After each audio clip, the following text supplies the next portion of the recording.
Hi friends, super കൺമണി സീരിയലിൻ്റെ latest episode റിവ്യൂയിലേക്ക് എല്ലാ കൂട്ടുകാർക്കും സ്വാഗതം. അങ്ങനെ തന്നെ പിന്നീട് കാണിക്കുന്നത് അനിരുദ്ധനെയും അതുപോലെ തന്നെ വരുണിനെയാണ് കേട്ടോ. അപ്പോൾ വരുൺ പറയുന്നുണ്ട്, കൺമണി എന്തായാലും എനിക്കൊരു ലഹരി തന്നെയാണ്. അവളില്ലാതെ ഒരു നിമിഷം പോലും എനിക്ക് ജീവിക്കാനും സാധിക്കില്ല. അവളെ കിട്ടണം. കിട്ടിക്കഴിഞ്ഞിട്ടുണ്ടെങ്കിൽ എൻ്റെ അച്ഛൻ്റെയും അമ്മയുടെയും മരുമകളാക്കും, ഞാൻ എൻ്റെ ഭാര്യയാക്കും. ആ കൃഷ്ണൻ അവളെ വിട്ടുകൊടുക്കില്ല.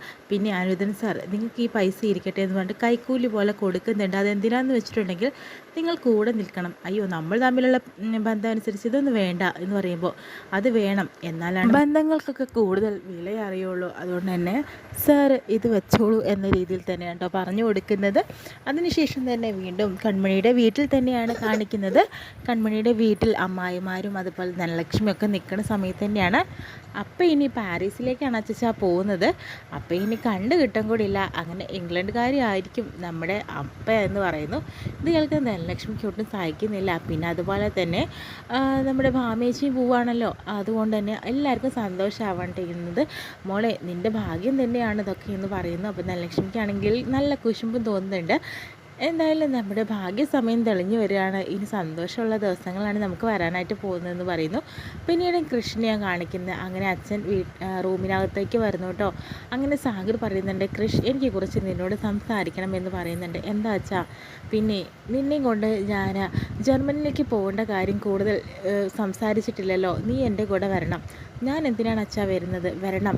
കാരണം എന്ന് വെച്ചിട്ടുണ്ടെങ്കിൽ കൃപയ്ക്ക് നിന്നെ കാണണം. അവളുടെ എല്ലാ കാര്യങ്ങളും കഴിച്ച് നമുക്ക് ഇങ്ങോട്ട് തിരിച്ചു വരാമെന്നേ. എനിക്കിവിടുന്ന് മാറി നിൽക്കാൻ സാധിക്കില്ല.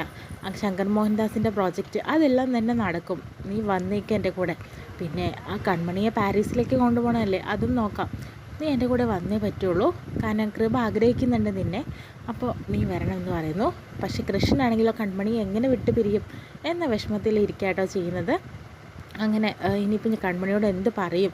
അങ്ങനെ വീണ്ടും കൺമണി കൃഷ്ണനെ വിളിക്കുന്നുണ്ട്. സാർ, എന്തൊക്കെയാണ് കാര്യങ്ങൾ? പാരീസിലേക്ക് പോകുന്ന കാര്യം എല്ലാവരുമായിട്ട് അവതരിപ്പിച്ചു. എല്ലാവർക്കും സന്തോഷമായി. നമ്മുടെ കല്യാണക്കാര്യം സാഗർ സാർ ഏകദേശം ഉറപ്പ് പറഞ്ഞല്ലോ. അതിലേറെ സന്തോഷമായി. എന്താ സാർ ഒന്നും മിണ്ടാതിരിക്കുന്നത്? എന്തെങ്കിലും ഒന്ന് സംസാരിക്കുമെന്ന് ചോദിക്കുന്നുണ്ട്. എനിക്കും നിന്നെക്കുറിച്ച് അഭിമാനമാണ് കൺമണി. കാരണം നീ ഇങ്ങനെ വാനോളം വളർന്നു പോകണം, എന്നെക്കാൾ ഉയരങ്ങളിലെത്തണം, അത്രയേ ഉള്ളൂ. പിന്നെ ഞാൻ പറഞ്ഞിട്ടുള്ള ഉമ്മയുണ്ടല്ലോ, എല്ലാം കഴിഞ്ഞാൽ സാറിന് തന്നിരിക്കും ഞാൻ എന്നൊക്കെ പറയുന്നുണ്ട്. അപ്പോഴത്തേനും കൃഷ്ണ വളരെ സങ്കടമാവുന്നുണ്ട്. കാരണം എന്താ വെച്ചാൽ അവൾ ആഗ്രഹിക്കുന്നില്ലല്ലോ ഇവനിപ്പോൾ ജർമ്മനിലേക്ക് പോകുന്നുള്ളത്. അങ്ങനെ പോയി കഴിഞ്ഞാൽ അവളുടെ അവസ്ഥ അങ്ങനെയൊക്കെ ചിന്തിച്ചുകൊണ്ടിരിക്കുകയാണ് കൃഷി. ഇത് കൺമണിയോട് എങ്ങനെ പറയും എന്നൊക്കെ ആലോചിച്ചിട്ട് പിന്നെയും സാഗറിനെയും സുജുവിനെയും കാണിക്കുന്നുണ്ട്. എന്താ സാഗർ ഇങ്ങനെ ഇരിക്കുന്നു ചോദിക്കുമ്പോഴത്തേനും സുജു എന്തൊക്കെയാണ് ഇനി പറയേണ്ടത്? കൃഷ്ണനെ ഞാൻ ജർമ്മനിലേക്ക് വിളിച്ചു. അവന് തീരെ താല്പര്യമില്ല, പക്ഷെ അവനെ കൊണ്ടുപോയേ പറ്റുള്ളൂ. അങ്ങനെ കൊണ്ടുപോയാലാണ് നമ്മൾ വിചാരിച്ച കാര്യങ്ങൾ, പ്രത്യേകിച്ച് ഞാൻ വിചാരിച്ച കാര്യം നടക്കുള്ളൂ.